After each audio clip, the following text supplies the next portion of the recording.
My name is Vivienne, and for 7 years, my husband Marcus would whisper it like a prayer every morning as sunlight filtered through our penthouse windows overlooking the glittering skyline of New Avalon City. His voice would wrap around those 3 syllables, Vi-vi-enne, with such reverence, such profound love, that I believed nothing in this world could ever shatter the sanctuary we'd built together. But last Tuesday night, I heard him speak my name in a way that froze my blood and shattered every illusion I'd ever held about the man I thought I knew, not with love, but with calculated coldness, like a predator discussing prey. That's when I discovered my husband of 7 years was planning to divorce me and steal my $500 million fortune, but he had no idea I was about to turn his own game against him. Before we dive back in, let us know in the comments where you're watching from. And if this story resonates with you, don't forget to subscribe, because tomorrow's story is something truly special I can't wait to share. The irony wasn't lost on me as I sat in our marble-floored kitchen that morning, sipping coffee from a cup worth more than most people's cars, remembering how we'd met. It was at the annual Meridian Foundation Gala in 2017, where I'd been honored as the youngest woman ever to build a tech empire worth $500 million. At 32, I was the founder and CEO of quantum computing company Novatech Industries, with offices spanning from New Avalon to Singapore. I'd worn a midnight blue Valentino gown that night, feeling like I owned the world, which, in many ways, I did. Marcus had approached me during the cocktail hour, devastatingly handsome in his tailored tuxedo, with those piercing green eyes that seemed to see straight through to my soul. He wasn't like the other men at those events, the ones who saw dollar signs when they looked at me, who calculated my net worth before they learned my favorite color. Marcus was different. He was an environmental lawyer then, working for a small but prestigious firm that represented indigenous communities fighting against corporate exploitation. His passion for justice was intoxicating, his intelligence razor-sharp, and when he spoke about protecting the powerless, his entire face would light up with purpose. "I've been watching you all evening," he'd said, leaning against the bar beside me, "and I have to say, you look absolutely miserable at your own celebration." I'd laughed, actually laughed, for the first time all night. Is it that obvious? Only to someone who knows what it's like to feel completely alone in a room full of people. His eyes had held mine with such intensity, such understanding, that I felt seen in a way I'd never experienced before. We talked until 3 in the morning that night, sitting on the terrace of the Four Seasons Hotel, sharing stories about our childhoods, our dreams, our fears. Marcus told me about growing up in foster care in Riverside County, bouncing between homes until he aged out of the system at 18. He'd put himself through law school working 3 jobs, driven by a burning desire to protect people who couldn't protect themselves. I told him about building Novatech from nothing but an idea and a maxed-out credit card, about the loneliness that came with success, about how I'd sacrificed everything, friends, relationships, peace of mind, to build my empire. "Money doesn't make you happy," I'd whispered that night, surprising myself with the vulnerability in my voice. "No," he'd agreed, his fingers finding mine in the darkness, "but finding someone who understands your soul does." 6 months later, he proposed on the beach in Santorini, with a ring that cost less than my monthly car payment but meant more to me than every diamond in Tiffany's. When I said yes, I wasn't just agreeing to marry him, I was choosing to trust someone completely for the first time in my adult life. Our wedding in 2018 was featured on the cover of Architectural Digest, an intimate ceremony for 200 guests at our estate in the Hamptons, with white roses and string quartets and Marcus crying actual tears when I walked down the aisle. I'd never seen him look more handsome than he did that day, standing at the altar in his morning coat, his love for me radiating like sunlight. The early years of our marriage were everything I'd dreamed of and more. Marcus left his firm to start his own practice, focusing on environmental law and social justice cases. I supported his work enthusiastically, not just emotionally but financially, understanding that his calling meant more to him than a big salary. We bought the penthouse on Kingsley Avenue, 30 floors above the city, with floor-to-ceiling windows that made us feel like we were floating among the clouds. We traveled the world together, safaris in Kenya, wine tours through Tuscany, meditation retreats in Bali where we'd sit in silence watching the sunrise paint the sky in impossible colors. Marcus had a way of making me feel cherished that went beyond words. He'd leave little notes in my briefcase before important board meetings: "Conquer the world today, my queen." He'd remember every detail that mattered to me: how I liked my eggs, over easy with truffle salt, my favorite flowers, white peonies, never roses, the fact that I got migraines when I was stressed and needed complete darkness, and his hands rubbing my temples in slow circles. But more than that, he made me feel safe. For someone who'd built walls around her heart higher than the skyline outside our windows, Marcus was the first person I'd ever trusted with complete vulnerability. I told him about my father leaving when I was 12, about my mother's death. From cancer when I was 25, about the nights I'd cried myself to sleep building Novatech because I was terrified of failing and ending up with nothing.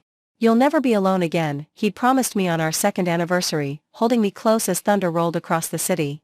"I'll spend the rest of my life making sure you know how loved you are." I believed him completely.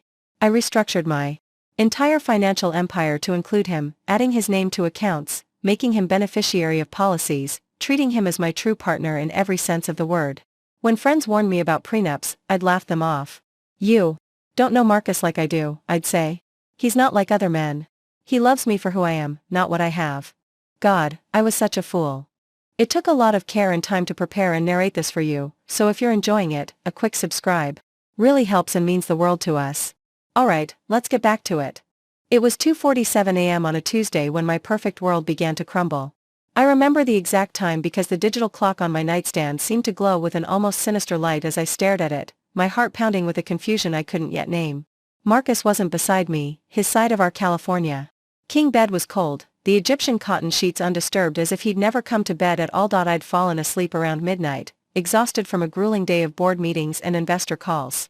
Novatech was in the final stages of securing a partnership with the European Space Agency, a deal that would boost our valuation by another $100 million, and the pressure had been relentless. Marcus had kissed my forehead when I'd crawled into bed, murmuring something about finishing up some case files in his study. Nothing unusual, he often worked late, fighting for his clients with the same passionate intensity that had first drawn me to him, but something felt different that night. Wrong. The air in our penthouse carried an electric tension, like the moments before a thunderstorm breaks. I lay there in the darkness, listening to the distant hum of traffic 30 floors below, waiting for the familiar sound of Marcus's footsteps on our marble floors, the soft click of our bedroom door as he finally came to bed. Instead, I heard his voice. It drifted through the walls like smoke, low and careful, coming from the direction of his study at the far end of our apartment. At first, I felt relief. He was just on a late call with a client, probably someone in a different time zone. Marcus often worked with indigenous communities across the globe, and international calls at odd hours were part of his dedication to justice, but as I listened more carefully, something about his tone made my stomach clench with unease. There was a coldness to it, a calculated quality I'd never heard before. This wasn't the passionate, righteous Marcus who fought for the underdog. This was someone else entirely, someone who sounded like he was discussing strategy, planning something that required secrecy and precision. "She's completely clueless," I heard him say, his words carrying clearly through the silence of our home. "Trusts me completely. Always has." My breath caught in my throat. She? Who was she? And why did his voice carry that note of contempt? That wasn't my Marcus talking. My Marcus spoke about people with respect, with warmth, with the kind of empathy that made him fight hopeless cases for clients who couldn't afford to pay him. I slipped out of bed as quietly as possible, my bare feet silent on the cool hardwood floors. Our penthouse was designed for privacy, but sound traveled strangely through the modern architecture, bouncing off glass and steel in unexpected ways. I pressed myself against the wall, my heart hammering so loudly I was certain Marcus would hear it from his study. "The timeline is perfect," he continued, his voice growing more animated, more excited. "She just signed the new partnership deal. The valuation is at an all-time high. We couldn't have asked for better timing." We? Who was we? Marcus worked alone. Had always worked alone. He'd told me repeatedly that he preferred the independence, the ability to take cases based on principle rather than profit. But this conversation suggested something else entirely, a partnership I knew nothing about, a collaboration that involved me in ways I couldn't yet comprehend. I crept closer to his study, my pulse racing with each step. The door was slightly ajar, and through the crack, I could see the blue glow of his laptop screen illuminating his face. But this wasn't the face I'd kissed goodnight just hours earlier.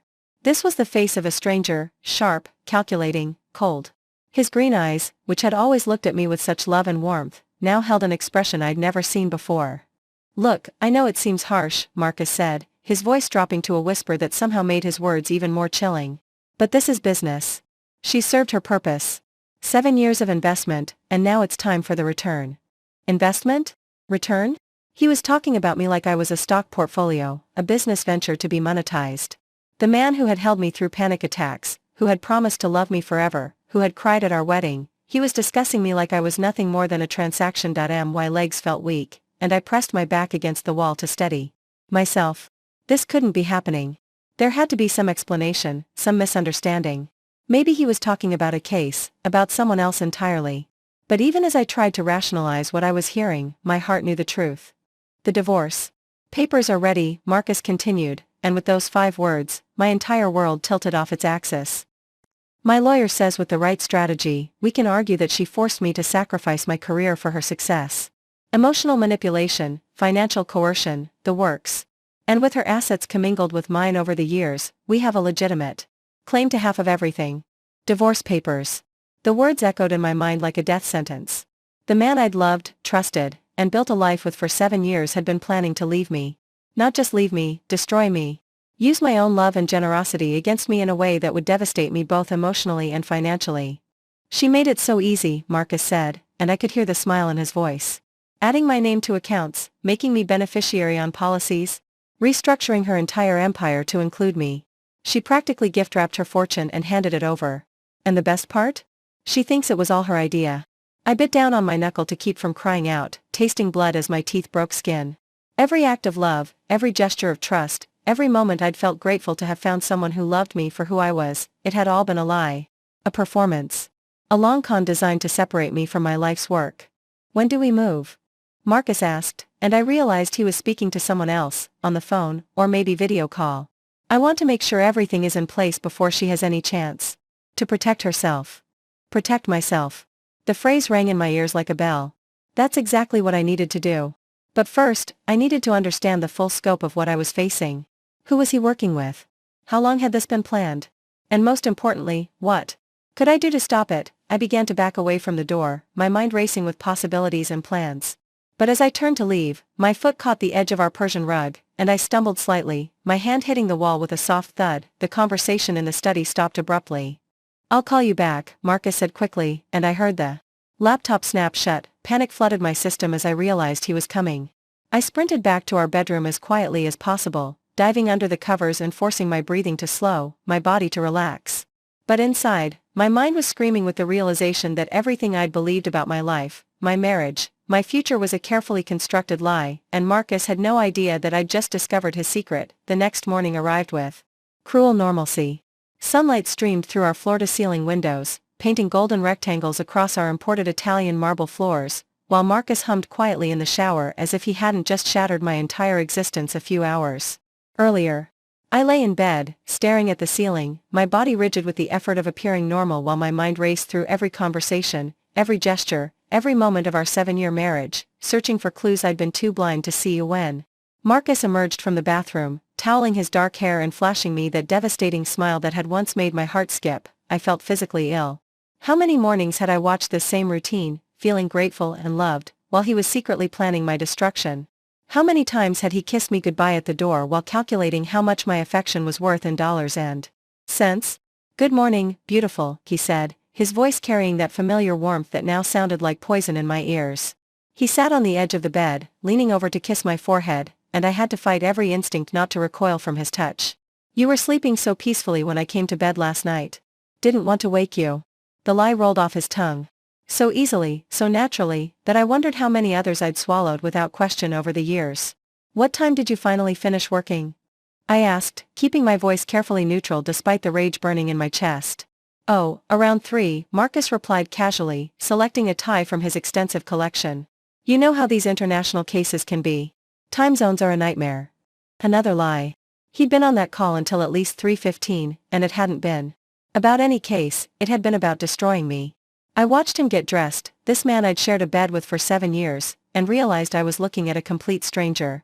Every gesture, every expression, every word was suddenly suspect. After Marcus left for his office with his usual kiss and promised to be home for dinner, I sat in our kitchen with a cup of coffee I couldn't taste, staring out at the new Avalon City skyline that had once filled me with such pride and now looked cold and foreign. I needed proof. What I'd overheard last night was devastating, but it wasn't enough. If Marcus was planning to destroy me legally and financially, I needed to understand exactly what I was facing. I started with his laptop. Marcus had never been secretive about his passwords, another sign of how completely he'd trusted in my naivety. His computer was filled with legitimate legal documents, case files, and correspondence with clients. But buried in a folder labeled Personal Finance, I found something that made my blood freeze: divorce strategy documents. Not 1 or 2 pages, but dozens of them, meticulously detailed and dating back 18 months. 18 months. He'd Been planning this for a year and a half while I'd been completely oblivious, believing our marriage was stronger than ever. The documents were chilling in their thoroughness.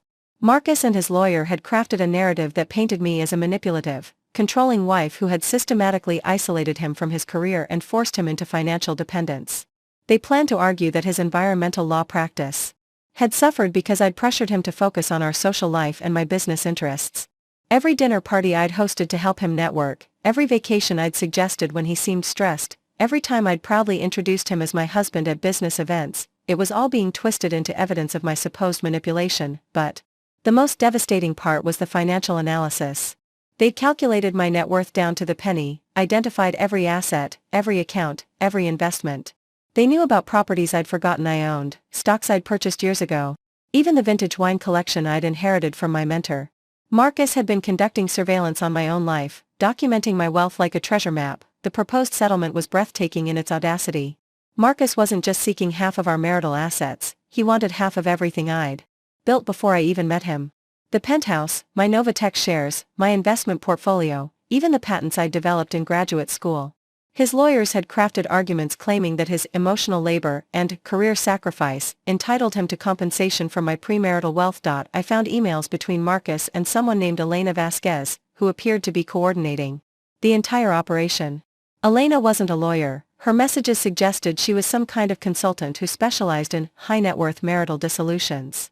The language they used was clinical, strategic, completely devoid of any acknowledgement that they were discussing the destruction of a real person's life. Target remains completely unaware, one of Elena's emails read. Recommend moving forward with Phase 2 within the next 30 days. The partnership deal has increased asset value significantly, timing is optimal. Target. They called me the target. Not Marcus's wife, not Vivienne, but a target to be neutralized and stripped of assets. The casual dehumanization was almost worse than the betrayal itself. As I dug deeper into the correspondence, I discovered that this wasn't Marcus's first time. Elena's emails referenced previous successful extractions and congratulated Marcus on his patience and commitment to the long game. My husband wasn't just a cheating spouse planning a divorce, he was a professional con artist who had targeted me specifically for my wealth. The timeline they'd constructed was devastating in its precision. Marcus had first approached me at the Meridian Foundation Gala not by chance, but by design. He'd researched me for months beforehand, learning my background, my vulnerabilities, my romantic history. That night on the terrace when I'd felt so seen and understood, he'd been working from a script, pushing emotional buttons he'd identified through careful study of my psychology. Elena's files contained detailed profiles not just of me, but of other wealthy women Marcus had apparently targeted over the years. There was Amanda Richardson, a pharmaceutical heiress he'd married and divorced 3 years before meeting me, walking away with $15 million. Before her, there was Dr. Sarah Chen, a tech entrepreneur whose company he'd helped destroy during their divorce proceedings, leaving her financially and professionally ruined. I was just the latest mark in a well-practiced con. And I'd made it ridiculously easy for him, but as I read through their communications, I began to notice something that gave me hope. Their confidence was making them careless. They assumed I would remain oblivious until the moment Marcus served me with papers, that I would be too shocked and heartbroken to mount an effective defense. They'd built their entire strategy around the assumption that I was the same naive, trusting woman who had fallen for Marcus's act 7 years ago. They were wrong. I'd built a $500 million company from nothing. I'd outmaneuvered competitors, survived hostile takeover attempts, and navigated the cutthroat world of high-tech business where showing weakness meant immediate destruction. The woman who had trusted Marcus blindly was the same woman who had never lost a business negotiation, who had turned every challenge into an opportunity for growth. Marcus had made a critical error in his calculations. He'd spent so much time studying my vulnerabilities that he'd forgotten my strengths. And now, for the first time since I'd overheard that phone call, I felt something other than devastation and betrayal. I felt dangerous, sitting in our pristine kitchen, surrounded by the life I'd built and he'd planned to steal. I made a decision that would change everything. I wasn't going to be Marcus's victim. I wasn't going to be another successful extraction in Elena's files. I was going to destroy them both, and I was going to do it using the one advantage they'd never see coming. They thought they knew me, but they'd only studied the woman I was willing to let them see. The real Vivienne, the one who had clawed her way from a middle-class childhood to the pinnacle of the tech world, was about to remind everyone why I'd never lost a war that mattered. Marcus wanted to play games with my fortune. Perfect. I'd spent my entire career learning how to win games that other people didn't even know they were playing. and I'd never wanted to win anything more in my life. The next 3 days were a masterclass in deception, mine, not his. I went through the motions of being the loving, oblivious wife while conducting the most important investigation of my life. Every morning, I kissed Marcus goodbye with lips that tasted like lies. Every evening I asked about his day while knowing he was spending his time plotting my financial destruction. But beneath the performance, I was building a case that would expose everything. I started by hiring a private investigator, not just any PI, but Victoria Sterling, a former FBI financial crime specialist who now worked exclusively for ultra-high net worth individuals facing complex fraud situations. Victoria had come highly recommended by my lawyer's discreet referral network, and when I met her at a coffee shop in Lower Manhattan, far from any place Marcus might accidentally encounter us, I knew I'd found the right person. Victoria was in her early 50s, with steel gray hair and the kind of sharp eyes that seemed to catalog every detail of a person within seconds. She listened to my story without interruption, taking notes in a leather portfolio that looked more like a war plan than an investigation file. "How long do you think this has been planned?" she asked when I finished. "Based on what I found, at least 18 months. But I suspect longer." Victoria nodded grimly. "Men like your husband don't just wake up one day and decide to become professional marriage fraudsters. This is typically a pattern that develops over years, often decades. We're going to dig into his entire history, every relationship, every financial transaction, every piece of his identity he's constructed." She was right to be thorough. Within 48 hours, Victoria had uncovered information that made my blood run cold. Marcus Reynolds wasn't even his real name. He'd been born Marcus Delacroix in Quebec, Canada, and had been running marriage cons under various identities across North America for nearly 15 years.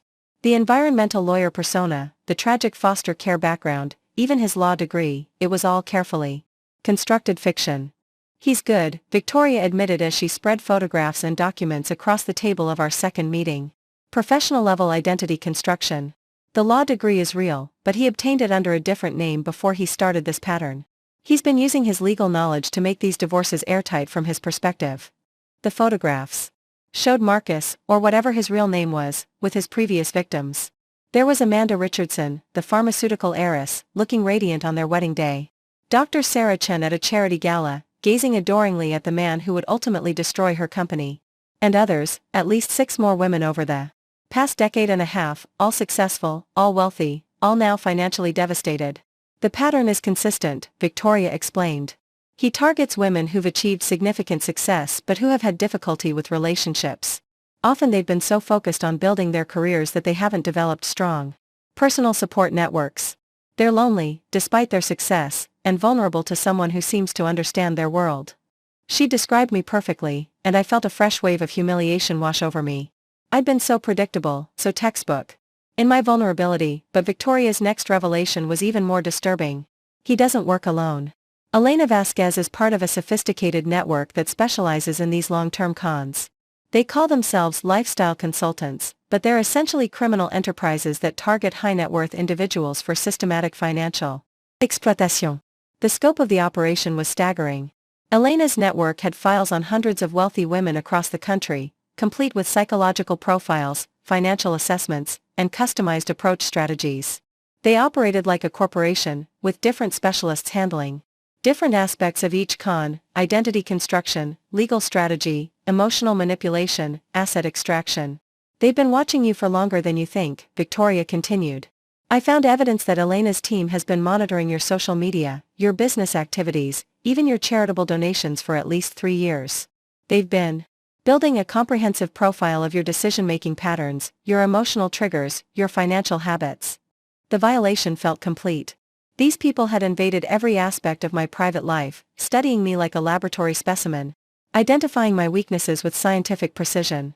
Every spontaneous decision I'd made, every moment of vulnerability I'd shared with Marcus, had been catalogued and analyzed for maximum exploitation potential, but the most disturbing discovery came when Victoria showed me banking records she'd obtained through her law enforcement contacts. Marcus had been systematically documenting every financial transaction of our marriage, but not just the obvious ones. He'd been tracking my spending patterns, my investment strategies, even my charitable giving, building a detailed map of my financial behavior that his lawyers could use to argue for maximum settlement amounts. "Look at this," Victoria said, pointing to a spreadsheet that made my stomach turn. "He's been calculating the opportunity cost of his relationship with you. Every case he claims he turned down, every business opportunity he says he sacrificed. Every potential income stream he allegedly gave up, it's all here, down to projected earnings over the next 20 years. The numbers were astronomical. Marcus wasn't just planning to take half of what I'd earned during our marriage, he was claiming that his sacrifice entitled him to compensation for the career he might have had if he hadn't married me. The total amount his lawyers planned to demand was close to $400 million. He's essentially arguing that marrying you was an investment that entitles him to a lifetime of returns, Victoria explained. It's one of the most sophisticated financial fraud schemes I've ever encountered. But as devastating as these revelations were, they also provided me with something I desperately needed: concrete evidence. Victoria had documentation of Marcus's false identity, records of his previous cons, proof of Elena's criminal network, and most importantly, evidence that he'd been conducting surveillance on me throughout our marriage. This is more than enough to destroy him in court, Victoria assured me. But Vivienne, you need to understand something. These people are dangerous. They've invested years in this con, and when they realize you're onto them, they're going to escalate. We need to move fast and we need to be smart about it. That night, as I sat across from Marcus at dinner, watching him charm me with stories about his day that I now knew were complete fabrications, I felt like I was having an out-of-body experience. This man who was cutting his steak and asking about my meeting with the European Space Agency representatives, this man wasn't my husband. He was a criminal who had been systematically destroying my life for years while I'd been grateful for his love. You seem distracted tonight, Marcus observed, reaching across the table to squeeze my hand. Everything okay at Novatech? His touch made my skin crawl, but I forced myself to smile. Just thinking about the future, I said, and for the first time since this nightmare began, I wasn't lying. About what comes next for us. Marcus smiled back, his green eyes warm with what I'd once believed was love but now recognized as calculation. I've been thinking about that too, actually. We should probably sit down soon and talk about some things. Make some plans. My heart raced, but I kept my expression neutral. What kind of plans? Oh, just some financial restructuring ideas. Ways to optimize our position for the future. He squeezed my hand again. You trust me to handle those details, don't you? The question hung in the air between us, loaded with layers of meaning he couldn't possibly know I understood. He was testing me, trying to gauge whether I suspected anything, whether his performance was still working. Of course I trust you, I said, meeting his gaze directly. I've always trusted you completely. Marcus relaxed, his shoulders dropping slightly as he exhaled relief. He thought he still had me fooled. He thought his carefully constructed persona was still intact, that I was still the naive woman who would sign whatever papers he put in front of me. He had no idea that in 3 days, I was going to destroy him so completely that he'd never recover. After dinner, as Marcus retreated to his study for another client call, I sat in our living room with a glass of wine, looking out at the city lights that twinkled like stars below us. For the first time since this began, I felt something other than devastation. And rage. I felt power of Marcus had made one critical error in his calculations. He'd assumed that the woman he'd been conning for 7 years was the same woman he'd meet in battle. But the Vivienne who had fallen for his act was not the Vivienne who now knew the truth. That woman was naive and trusting. This woman was a tech CEO who had never lost a war that mattered, and I was about to remind Marcus Reynolds, or whoever he really was, that he'd picked the wrong target. The game was about to change, and I was going to be the one setting the rules. Friday evening arrived with the kind of autumn chill that made New Avalon City's skyline look sharp and crystalline against the darkening sky. Marcus had been acting differently all week, more attentive, more affectionate, bringing me flowers and suggesting romantic dinners with the kind of frequency that would have once made my heart flutter but now set off every alarm bell in my system. He was love-bombing me, laying the groundwork for whatever devastating blow he was preparing to deliver. I'd spent the week playing my part perfectly, responding to his increased attention with gratitude and warmth while Victoria Sterling worked her contacts to gather the final pieces of evidence we needed. But tonight felt different. There was an electric tension in Marcus that I'd never seen before, a barely contained excitement that made him seem like a predator who'd finally cornered his prey. I have a surprise for you, he announced as we finished dinner, his eyes bright with an anticipation that made my stomach churn. Something I've been working on for a while now. Every instinct I had screamed danger, but I forced myself to smile. What kind of surprise? The kind that's going to change our lives forever, he said cryptically, standing from the table and extending his hand to me. Come on, I want to show you something in my study. The study. The same room where I'd first overheard his betrayal. Where he'd been planning my destruction for months. Now he was inviting me in, and I knew with bone-deep certainty that whatever he wanted to show me would be the moment he finally revealed his true intentions. I followed him down the hallway, my heart pounding but my expression carefully composed. Marcus opened the door to his study with a flourish, and immediately I noticed that something had changed. His desk, usually cluttered with case files and legal documents, had been cleared except for a single manila folder positioned precisely in the center. "Sit down," Marcus said, gesturing to the chair across from his desk. His voice carried a note of command I'd never heard before, and for the first time, I caught a glimpse of the man behind the mask, cold, calculating, completely in control. I sat, folding my hands in my lap while my mind raced through possibilities. This was it. After 7 years of deception, Marcus was finally going to drop his pretense and show me who he really was. He settled behind his desk, leaning back in his leather chair with the satisfied expression of someone who just won a game his opponent didn't even know they were playing. For a long moment, he just studied me, his green eyes taking in every detail of my face as if he were memorizing this moment. "Vivienne," he said finally, my name rolling off his tongue with a mixture of affection and something else, something that sounded disturbingly like ownership. "Do you know what I love most about you?" The question caught me off guard. This wasn't how I'd expected him to begin. "What?" "Your trust," he said simply. "Your complete, absolute, beautiful trust. Do you know how rare that is? How precious? Most people, especially people with your kind of money, they're suspicious. They question everything, second-guess everyone, protect themselves with lawyers and prenups and walls of cynicism." He leaned forward, his voice dropping to the intimate tone he'd used during our courtship, the one that had made me feel like the only woman in the world. "But not you. You opened your heart completely. You shared everything, your money, your dreams, your vulnerabilities. You trusted me with your entire life." The words should have sounded romantic, but delivered in this context, with that folder sitting between us like a weapon, they sounded like the observations of a predator cataloging his prey's weaknesses. "Marcus," I said carefully, "you're scaring me a little. What's in the folder?" His smile widened, and for the first time since I'd known him, it didn't reach his eyes. "The future, darling. Our future. Everything I've been working toward for the past 7 years. He reached for the folder, but instead of opening it, he placed his hands flat on top of it, as if he were protecting something precious. "I need you to understand something before I show you this. Everything I've done, every decision I've made, every moment of our marriage, it's all been leading to this." The room felt like it was shrinking around me. The walls, lined with law books and framed degrees that I now knew were elaborate props, seemed to press closer. The air itself felt thick, charged with the weight of whatever revelation was coming. "7 years ago, when I first saw you at that gala," Marcus continued, his voice taking on an almost nostalgic quality, "I knew you were special. Not just because of your money, though let's be honest, that was certainly a factor, but because of who you were. Brilliant, successful, incredibly naive about personal relationships. You were perfect. Perfect." The word hit me like a physical blow. Perfect for what? Perfect for manipulation? Perfect for exploitation? "You want to know something funny?" Marcus asked, though nothing about his expression suggested humor. "I actually did fall in love with you. Not at first, you were just another job. But somewhere along the way, watching you work, seeing your passion for your company, living in the world you'd built, I started to genuinely care about you." The admission should have provided some comfort, some small validation that our relationship hadn't been entirely fabricated. Instead, it made everything worse. He'd cared about me and still chosen to destroy me. "But here's the thing about love," Marcus said, opening the folder with deliberate slowness. "Sometimes love means making hard choices. Sometimes it means doing what's best for both people, even when one of them can't see it yet."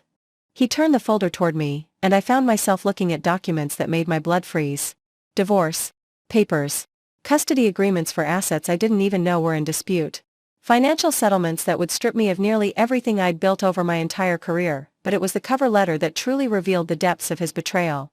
It was addressed to me, but written in Marcus's handwriting, and it laid out a narrative so twisted, so psychologically manipulative, that I had to read it twice to believe what I was seeing. In Marcus's version of our marriage, I was an emotionally abusive wife who had systematically isolated him from his career and independence.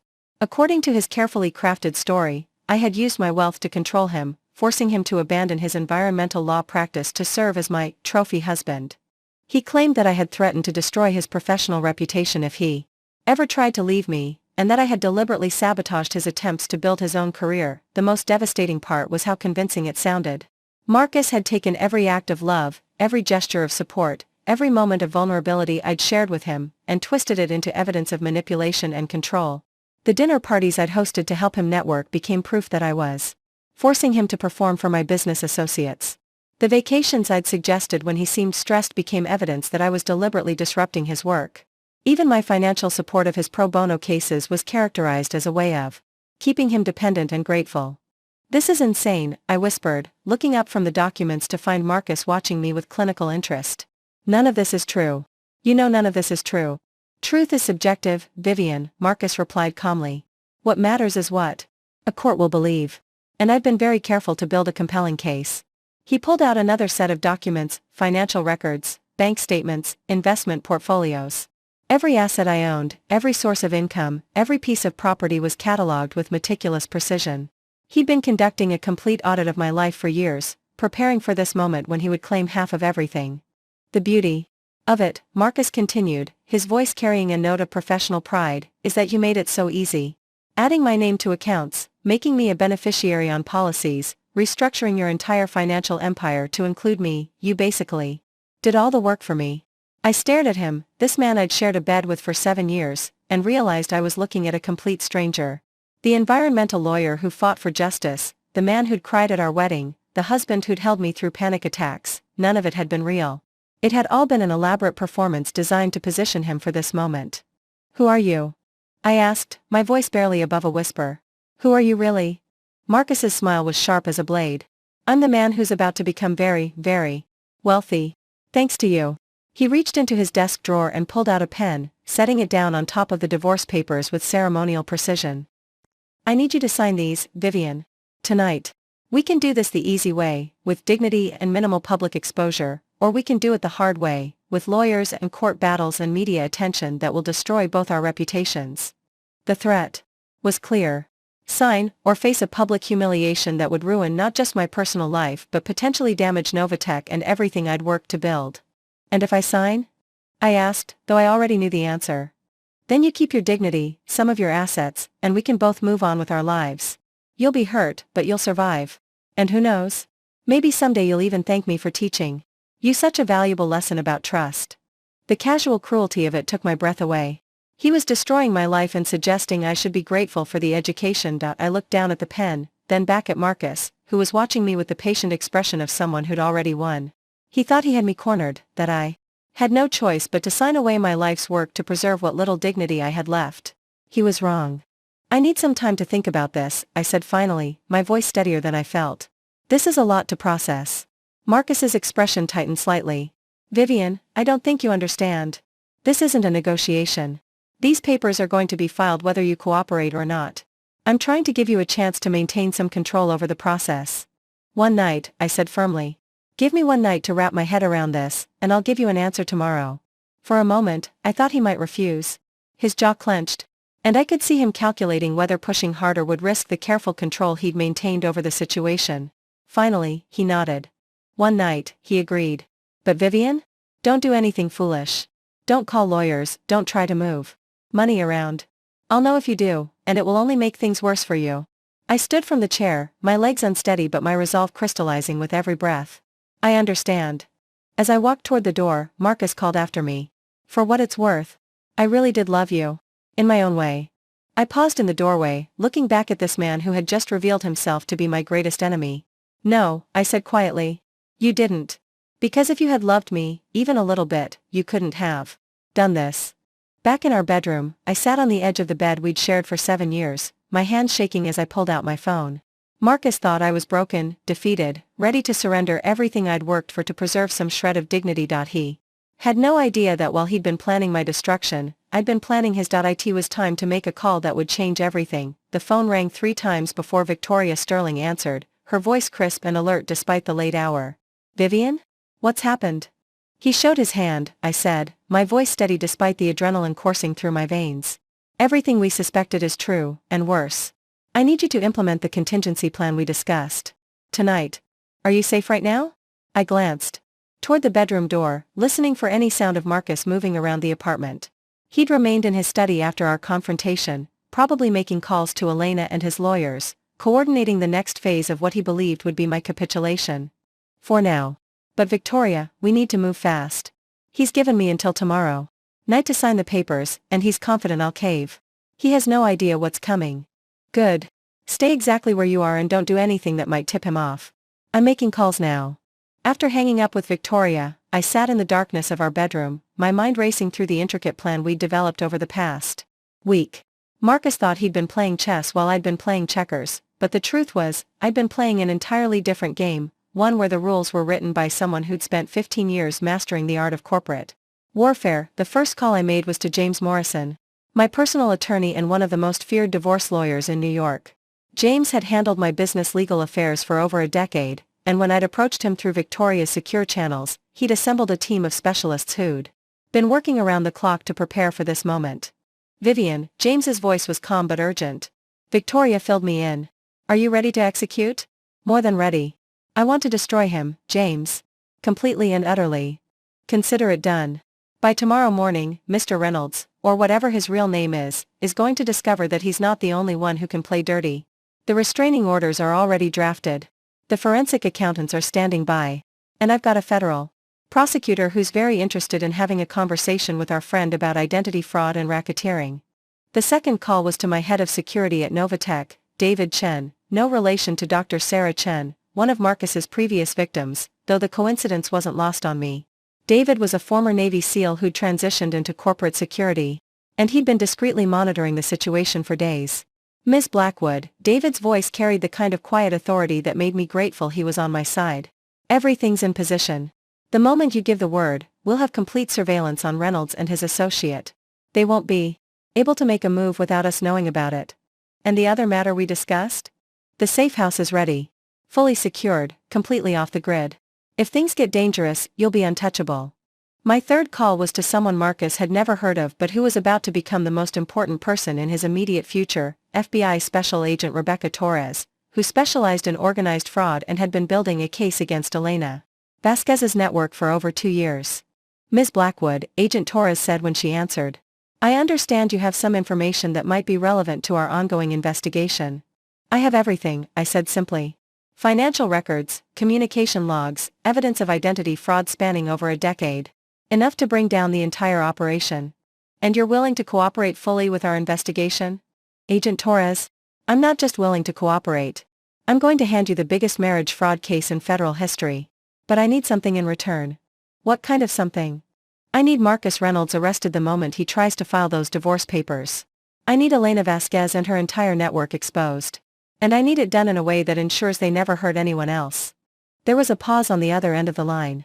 Ms. Blackwood, what you're describing sounds like you want us to coordinate a federal investigation around your personal revenge. No. I said, my voice harder than I'd ever heard it. What I'm describing is justice. This isn't just about me anymore. I've seen the files, Agent Torres. I know about Amanda Richardson, Sarah Chen, and at least 6 other women who've been destroyed by these people. This is about stopping a criminal enterprise that's been operating with impunity for years. Another pause. I'll need to see everything you have. You'll have it within the hour. But Agent Torres? When you see what I'm giving you, you're going to understand why this case is going to make your career. After ending the call with Agent Torres, I moved to the final phase of my preparation. I walked quietly to my private safe, hidden behind a false panel in our walk-in closet.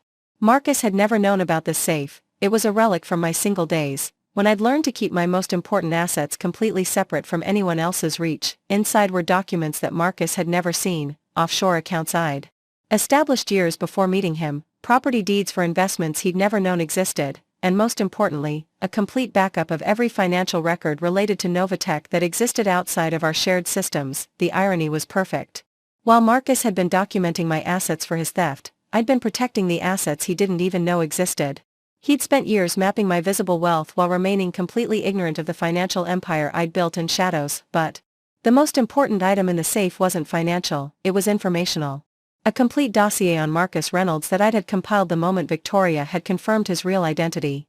Birth records from Quebec, documentation of his previous marriages, evidence of his criminal network, even photographs of him with his previous victims. I'd learned from the best, after all. Marcus had taught me the value of thorough preparation and detailed documentation. He just hadn't realized I was such a good student. As I organized the materials that would destroy him, my phone buzzed with a text message from Victoria. Federal task force assembled. Warrant signed. Ready to move on your signal. Another message came from James. Forensic accountants have traced his financial network. We have him cold on money laundering, wire fraud, and racketeering. He's looking at 20 years minimum. A third message from David. Security perimeter established. You're completely protected.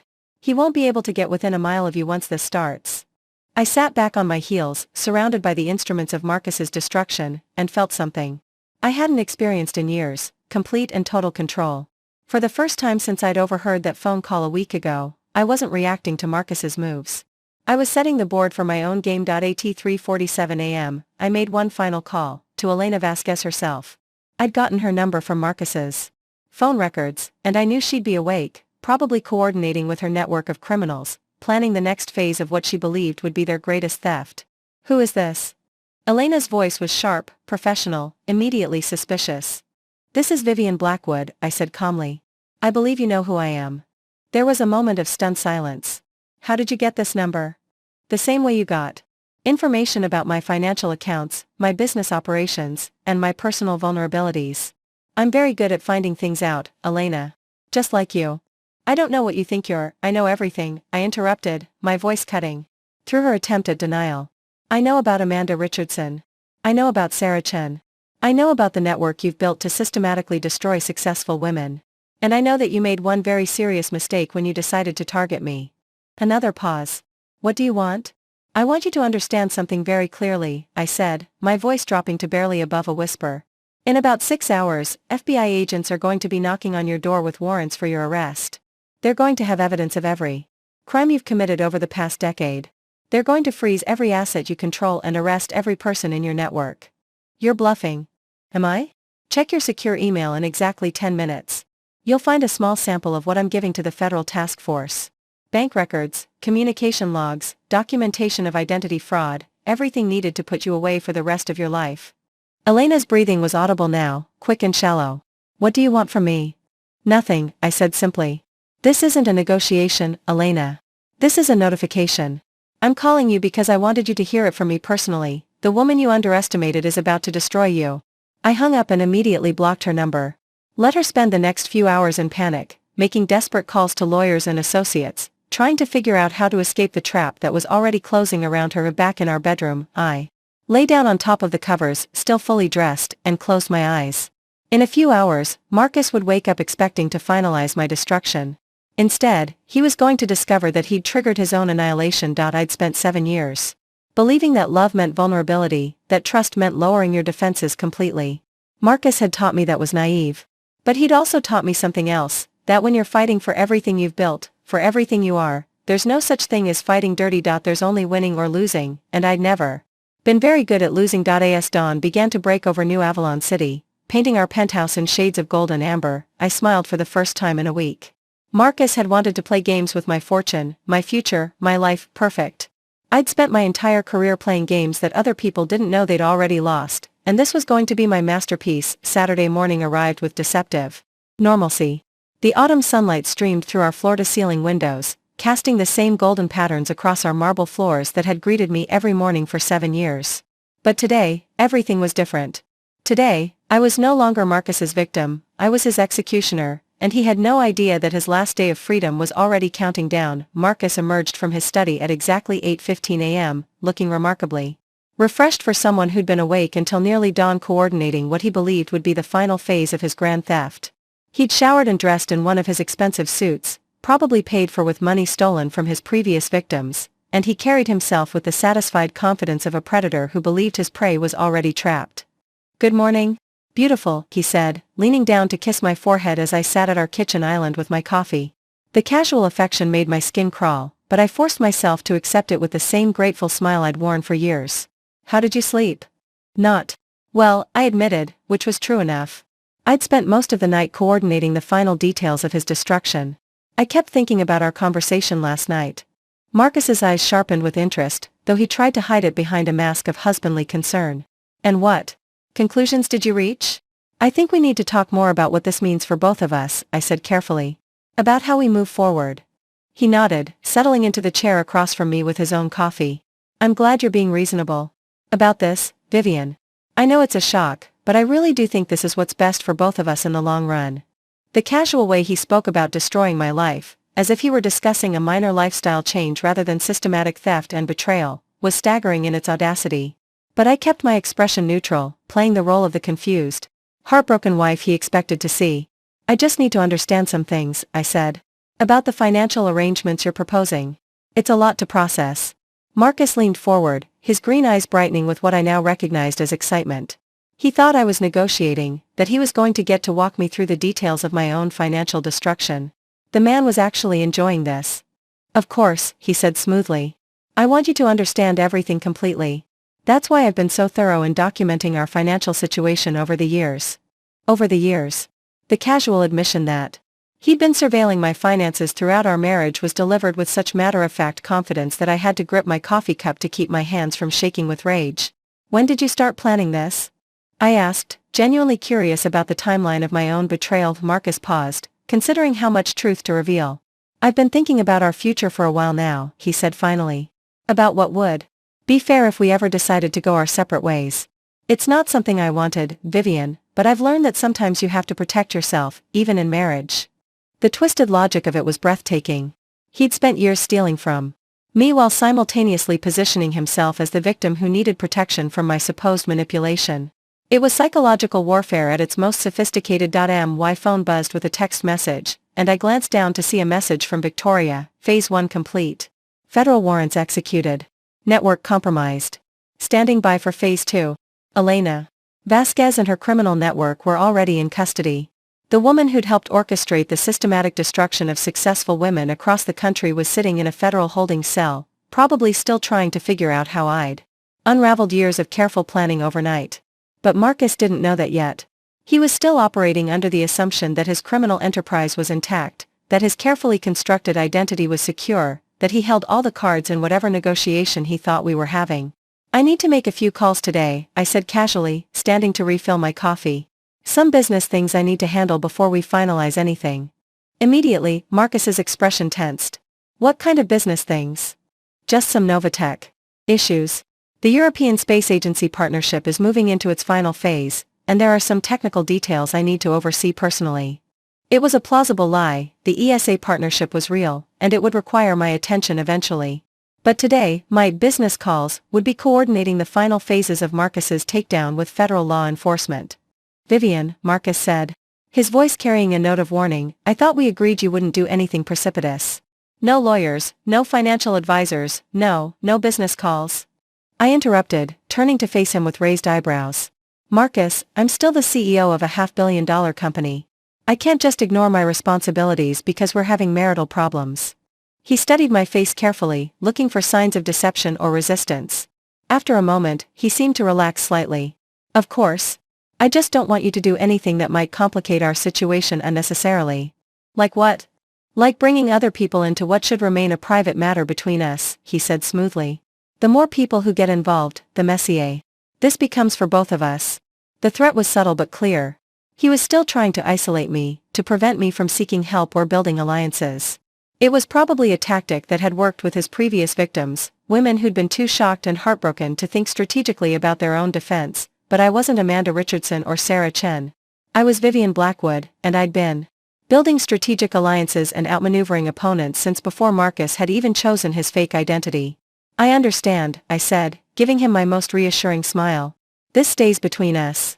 Marcus visibly relaxed, reaching across the counter to squeeze my hand. I knew you'd be reasonable about this. It's one of the things I've always loved about you, your ability to see the bigger picture. The casual manipulation was so smooth, so practiced, that I wondered how many other women had heard similar words in similar moments. How many had believed that their compliance was being praised as wisdom rather than recognized as capitulation. My phone buzzed again. This time it was a message from James Morrison, court orders finalized. Asset protection protocols activated. He can't touch anything now. While Marcus had been planning to steal my fortune, I'd been making it impossible for him to access. Every account, every investment, every piece of property was now protected by court orders that he didn't even know existed. His carefully planned theft had been neutralized before he'd even attempted it, but the most satisfying part of my preparation was still to come. At 2 p.m., while Marcus believed I was handling routine business calls, I was actually meeting with FBI Special Agent Rebecca Torres to hand over the complete evidence file that would destroy not only Marcus but his entire criminal network. The evidence I'd gathered over the past week was devastating in its scope. Financial records proving systematic fraud across multiple states and spanning over a decade. Communication logs showing coordination between Marcus, Elena, and their network of co-conspirators. Documentation of identity theft, money laundering, and racketeering that would result in federal charges carrying sentences measured in decades, not years, but beyond the financial crimes. I'd uncovered something even more damaging: evidence that Marcus and Elena's network had been involved in more than just marriage fraud. They'd been running elaborate investment scams, targeting elderly victims, even engaging in blackmail against some of their marks who discovered the truth too late to protect themselves legally. Marcus Reynolds, or Marcus Delacroix, or whatever his real name wasn't just a marriage con artist. He was a career criminal who'd been operating with impunity for years, leaving a trail of destroyed lives across 2 countries, and in approximately 6 hours, that career was going to come to a very abrupt end. "I should get to work," Marcus said, standing and checking his watch. "I have a few calls to make myself. Client meetings, you understand." I nodded, though we both knew he wasn't meeting with any legitimate clients. He was probably coordinating with whatever remained of his network after Elena's arrest, trying to accelerate his timeline now that he'd revealed his intentions to me. He leaned down to kiss me goodbye, and I forced myself to accept it without flinching. "I love you, Vivienne," he said, his voice carrying what sounded like genuine emotion. "I hope you know that none of this changes how I feel about you." The audacity of it was breathtaking. He was professing love while actively destroying my life. As if the two actions weren't fundamentally incompatible. It was probably a line he'd used with all his victims, a way of maintaining psychological control even while inflicting maximum damage. "I love you too," I replied, the words tasting like poison on my tongue. But they served their purpose, keeping Marcus calm and unsuspecting while federal agents prepared to close the trap around him. After he left for his office, which I now knew was actually a co-working space he rented under his false identity, I sat alone in our penthouse, looking out at the city skyline that had witnessed the rise and fall of countless fortunes over the decades. Marcus thought he was about to join the ranks of those who'd successfully stolen their way to wealth. Instead, he was about to discover that some people fight back with resources and determination he'd never imagined possible. My phone rang, displaying Agent Torres's number. "Ms. Blackwood? We're ready to move. Are you prepared for what happens next?" I looked around our penthouse one last time, at the life I'd built, at the sanctuary Marcus had turned into a crime scene, at the future I was about to reclaim from the man who'd tried to steal it. "Agent Torres," I said, my voice steady and certain, "I've never been more ready for anything in my life." The final phase was about to begin, and Marcus Reynolds was about to learn what happened when you chose the wrong woman to betray. Exactly 6:47 p.m., Marcus walked through our front door with the confident stride of a man who believed he was about to close the deal of a lifetime. He carried a leather briefcase, new, expensive, probably purchased specifically for this moment, and his face radiated the kind of satisfaction that comes from believing you've outsmarted everyone around you. What Marcus didn't know was that 3 unmarked federal vehicles were positioned strategically around our building, that FBI agents had been monitoring his every move since he'd left that morning, and that his criminal associate Elena Vasquez had already given a full confession in exchange for a reduced sentence. He was walking into what he thought was his moment of triumph, but was actually his final performance before the curtain fell forever. "Perfect timing," he announced, setting his briefcase on our dining room table with ceremonial precision. "I've spent the day putting the finishing touches on everything. All the paperwork is in order, all the legal details have been handled. We can wrap this up tonight and start our new lives tomorrow." Our new lives. The phrase was rich with irony, considering that Marcus's new life was going to be spent in a federal penitentiary, while mine was about to begin free from the shadow of his deception. "Before we do anything," I said, walking over to pour myself a glass of wine with steady hands, "I need to understand something. I've been thinking about what you said last night, about this being planned for so long. I need to know exactly who I married." Marcus's expression flickered with something that might have been concern, but he quickly recovered his composure. "What do you mean?" "I mean I need to know the truth. About who you really are, about what this has all been for you." I turned to face him, wine glass in hand, projecting an image of vulnerable confusion rather than the steel-cold certainty I actually felt. "If we're ending our marriage, at least give me the honesty I never got during it." For a moment, Marcus seemed to wrestle with how much truth to reveal. Then, perhaps because he believed I was already defeated, perhaps because he wanted to savor this moment of complete victory, he made the decision that would damn him forever. "You want the truth?" he asked, his voice taking on a tone I'd never Heard before, colder, sharper, completely devoid of the warmth I'd fallen in love with. The truth is that you were a job, Vivienne. A very long, very profitable job. He began to pace around our living room, his movements predatory, like a cat that had finally cornered its prey and was taking time to enjoy the moment before delivering the killing blow. 7 years ago, I was hired to identify and marry a specific type of woman, successful, wealthy, emotionally vulnerable. You checked every box perfectly.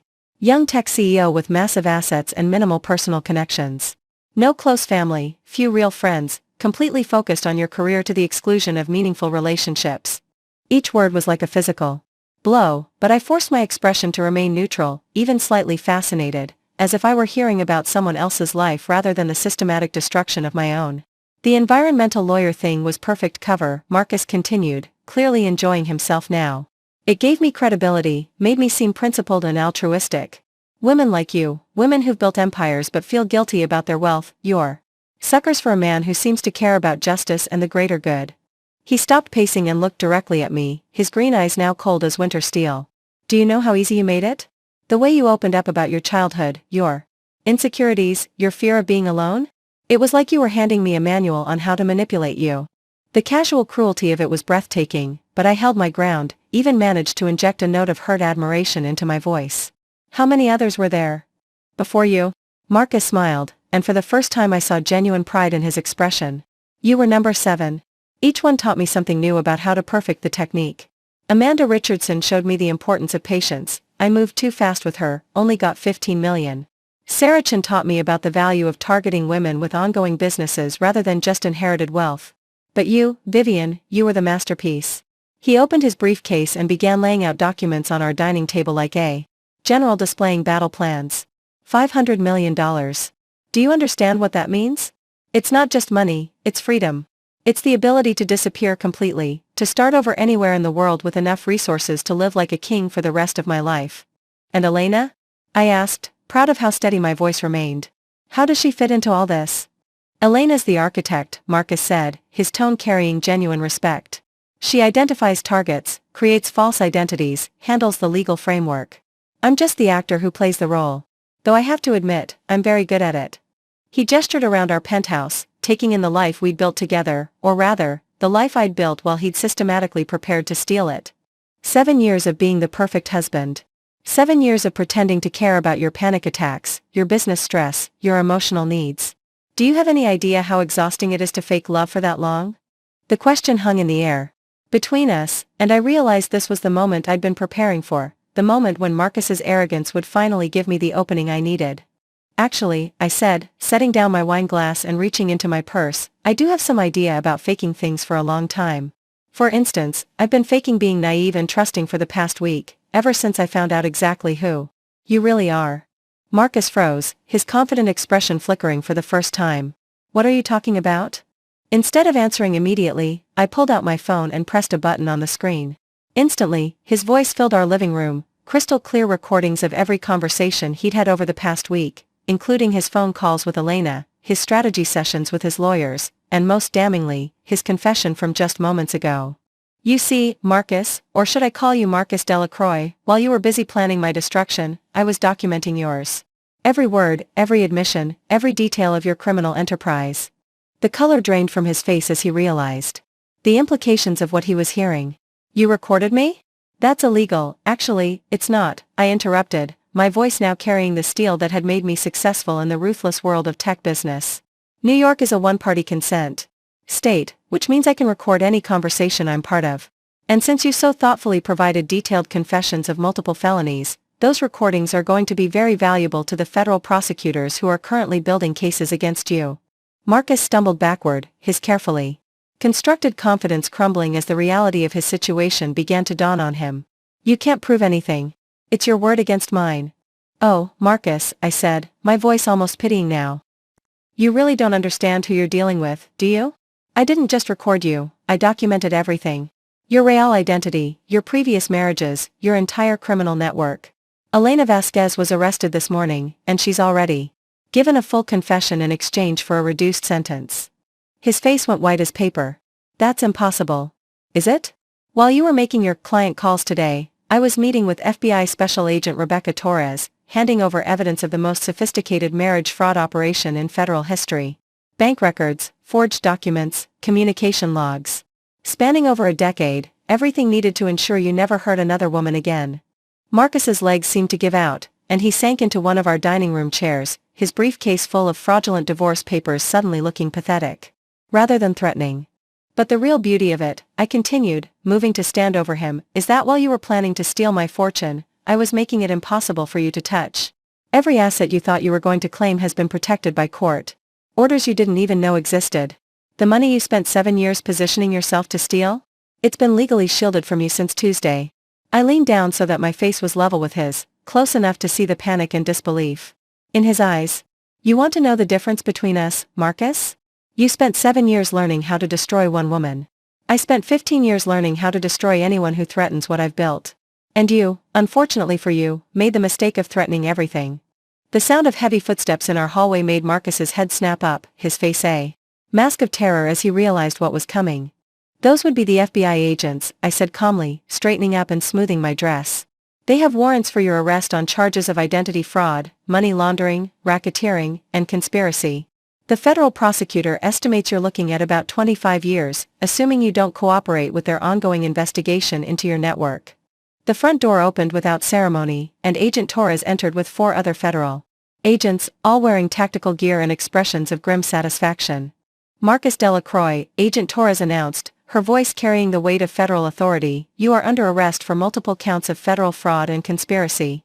You have the right to remain silent. As the agents placed Marcus in handcuffs, he looked at me with an expression of complete bewilderment, as if he couldn't understand how his perfect plan had resulted in his total destruction. How, he whispered as they began to lead him away. How did you know? I smiled at him, the same warm smile I'd given him every morning for 7 years, but now carrying an entirely different meaning. I didn't get to where I am by being the naive woman you thought you married, Marcus. I got here by being smarter, more prepared, and more ruthless than anyone who ever tried to take what's mine. As the FBI agents led him toward the door, Marcus turned back one last time, his face twisted with rage and disbelief. This isn't over, Vivienne. I'll fight this. No, I said quietly, cutting him off. It's over. It was over the moment you decided to underestimate me. The door closed behind them, and for the first time in a week, I was alone in the home that was truly mine again, free from deception, free from threat, free from the man who had tried to destroy everything I'd worked to build. I walked to our floor-to-ceiling windows and looked out at the new Avalon City skyline, the lights twinkling like stars in the gathering dusk. Somewhere in the city below, Marcus was being processed into the federal system, beginning a journey that would end with him spending decades in prison, but I was here, in the penthouse I'd earned, surrounded by the life I'd built, with my fortune intact and my future secure. The game was over, and I had won everything. The weeks that followed Marcus's arrest unfolded like a carefully orchestrated symphony of justice, each movement more satisfying than the last. I watched from my secure position as the federal case against him and his network expanded beyond even what I had imagined possible. What had started as a marriage fraud investigation had exploded into one of the largest organized crime prosecutions in recent history. Agent Torres called me regularly with updates that grew more devastating for Marcus with each conversation. The evidence I had provided had opened floodgates that revealed a criminal enterprise spanning 3 countries and involving dozens of co-conspirators. Elena Vasquez's cooperation had led to arrests across the network, but Marcus, true to his narcissistic nature, had refused all plea deals, apparently convinced that his charm and intelligence would somehow save him from the mountain of evidence against him. He actually believes he can beat this, Agent Torres told me during one of our calls. His lawyers are trying to argue that he was emotionally involved with his victims, that it wasn't purely criminal. They seem to think a jury will buy that. He was a man torn between love and financial necessity. I laughed at the absurdity of it. Let me guess, they want to paint him as a romantic figure who just got in too deep? Something like that. They clearly don't understand that we have recordings of him calling you and his other victims targets and jobs. The jury is going to hear him admit, in his own words, that every moment of affection was calculated performance. But the legal proceedings were only part of Marcus's downfall. The media attention had been swift and merciless. Within days of his arrest, investigative journalists had uncovered the full scope of his crimes, and the story had captured national attention. The marriage predator, as the headlines dubbed him, had become a symbol of the dangers successful women faced from sophisticated con artists. The most satisfying aspect was watching his carefully constructed image crumble in real time. The environmental lawyer persona he'd maintained for years was exposed as complete fiction.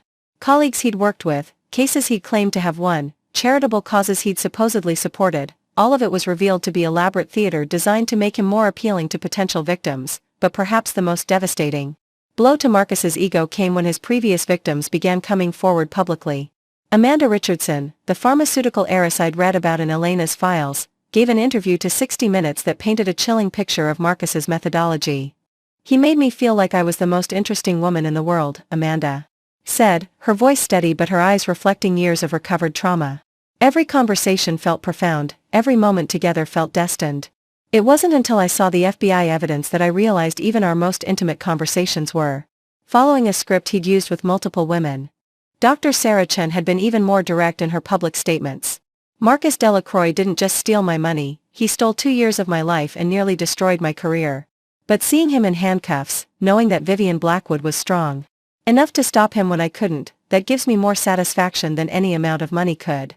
The validation from his other victims was unexpectedly healing. For weeks after his arrest, I'd struggled with feelings of shame and self-doubt. How could I, a successful CEO who'd built a $500 million company, have been so thoroughly deceived? But hearing from Amanda, Sarah, and the others made me realize that Marcus's success hadn't been due to my naivety, it had been due to his professional-level expertise in psychological manipulation. The federal trial began 3 months after Marcus's arrest, and I was the prosecution's star witness. Walking into that courtroom, facing the man who had shared my bed for 7 years while planning my destruction, should have been terrifying. Instead, it felt like the final act of taking back my power. Marcus looked different in his orange jumpsuit, smaller somehow, as if the removal of his expensive suits and carefully styled appearance had stripped away more than just his costume. When he looked at me from the defendant's table, I saw none of the confidence that had once made him so magnetic. Instead, I saw desperation, rage, and something that looked almost like bewilderment, as if he still couldn't quite understand how his perfect plan had resulted in his complete destruction. My testimony lasted 3 days, during which I calmly recounted the entire scope of Marcus's deception. The prosecution played the recordings I'd made, including his confession in our living room where he detailed his criminal methodology with such pride. The jury sat in stunned silence as they heard him describe me as a job and boast about his expertise in faking love for years.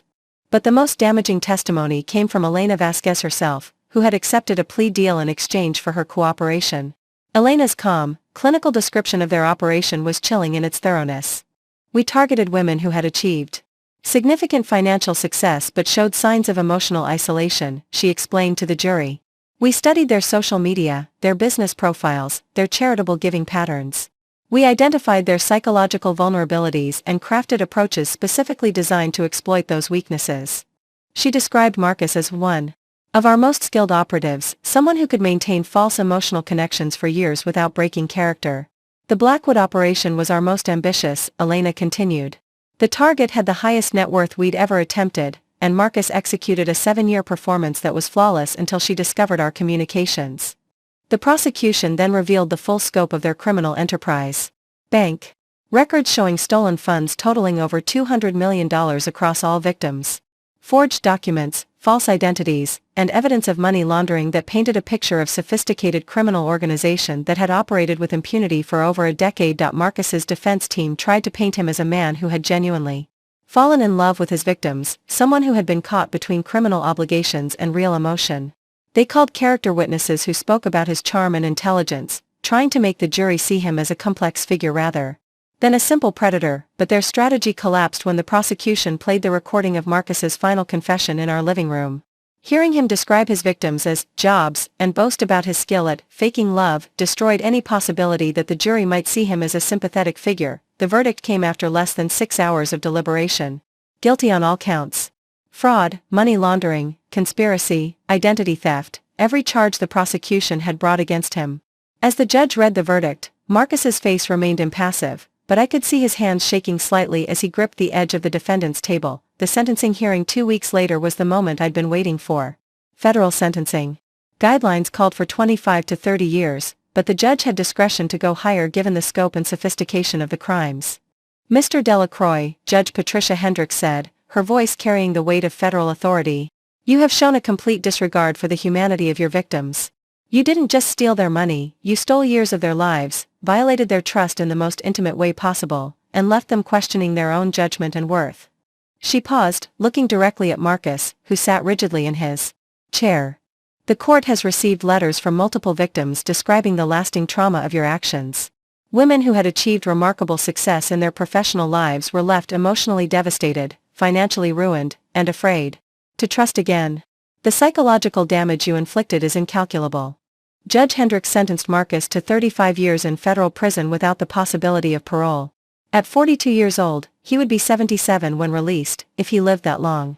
His carefully planned future of luxury funded by stolen wealth had been replaced by decades in a concrete cell. As the bailiffs led Marcus away in shackles, he turned back to look at me one final time. Whatever he saw in my face, satisfaction, justice, complete victory, made him look away quickly. There was nothing left of the charming man who had once made me feel like the center of his universe.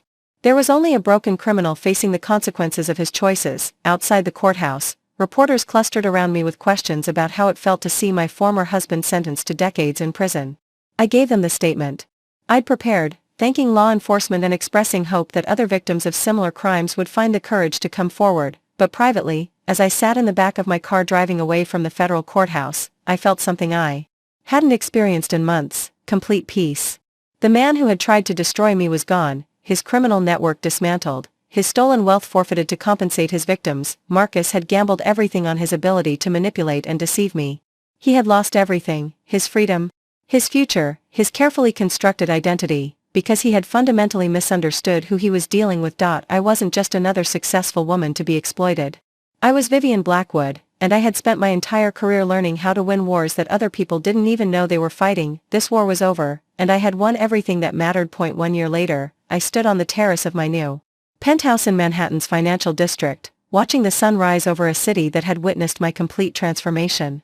The woman who had been betrayed, manipulated, and nearly destroyed by Marcus Delacroix no longer existed. In her place stood someone stronger, wiser, and more powerful than I had ever imagined possible. The past 12 months had been a masterclass in rebuilding not just a life, but an entire identity. After Marcus's sentencing, I had made the decision to leave our old penthouse on Kingsley Avenue.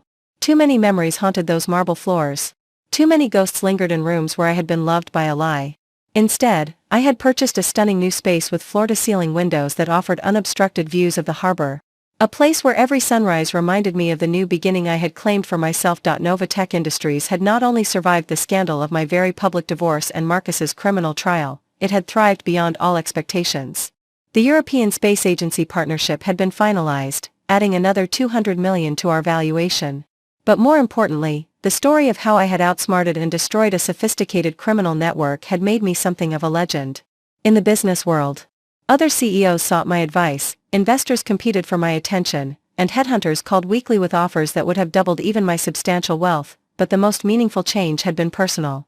The woman who had once believed that love meant complete vulnerability, that trust required the elimination of all protective barriers, had learned to build something far more valuable than naive faith. She had learned to build discernment. The doorbell chimed, and I smiled as I heard familiar voices in my foyer. Today was special. It was the 1-year anniversary of Marcus's arrest, and I was hosting a gathering that would have been impossible to imagine when I was still trapped in his web of deception. Amanda Richardson entered first, looking radiant, in a way that spoke of genuine healing rather than performed happiness. The pharmaceutical heiress who had been Marcus's victim 3 years before me had become not just an ally in our fight for justice, but a true friend. We had bonded over our shared experience of being targeted by the same predator, but our friendship had deepened beyond that common trauma into genuine affection and respect. "Vivienne," Amanda said, embracing me warmly, "you look absolutely radiant. Success suits you." Behind her came Dr. Sarah Chen, whose tech company had not only recovered from the damage Marcus had inflicted during their divorce but had recently gone public in one of the year's most successful IPOs. Sarah's resilience had inspired me during my darkest moments, and her friendship had become one of the unexpected gifts of surviving Marcus's assault on my life. "The guest of honor," Sarah announced with a grin, looking like someone who just conquered the world. "Just the criminal justice system," I replied, though we all knew it had felt like conquering the world. The three of us had formed an unlikely sisterhood, bound together by our shared experience of being targeted by Marcus's criminal network but united by our individual triumphs over his attempts to destroy us. We called ourselves the Survivor Circle, though that name had evolved as we realized we were far more than mere survivors. We were warriors who had not only defended ourselves but had actively destroyed the threat that had targeted us. As we Settled in my living room with glasses of champagne, the conversation naturally turned to the question that had haunted all of us: how had we missed the signs? How had three intelligent, successful women been so thoroughly deceived by the same man? "I've been thinking about this for months," Amanda said, swirling her champagne thoughtfully. "And I've realized that our intelligence wasn't the problem, it was our isolation." Marcus didn't target stupid women. He targeted smart women who had focused so intensely on their careers that they hadn't built strong personal support networks. Sarah nodded in agreement. "He exploited our success against us. We were all so used to being the smartest person in the room, so confident in our ability to read people and situations, that we never considered that someone might be sophisticated enough to manipulate us professionally." The insight was profound and painful. Marcus hadn't succeeded because we were weak or naive. He had succeeded because he was a professional criminal who had spent years perfecting techniques specifically designed to exploit the psychological vulnerabilities of successful women. "But here's what I've learned," I said, raising my glass toward my friends. "The same qualities that made us targets, our intelligence, our success, our resources, those same qualities are what allowed us to destroy him once we understood what we were facing." The toast we shared was more than a celebration of Marcus's downfall.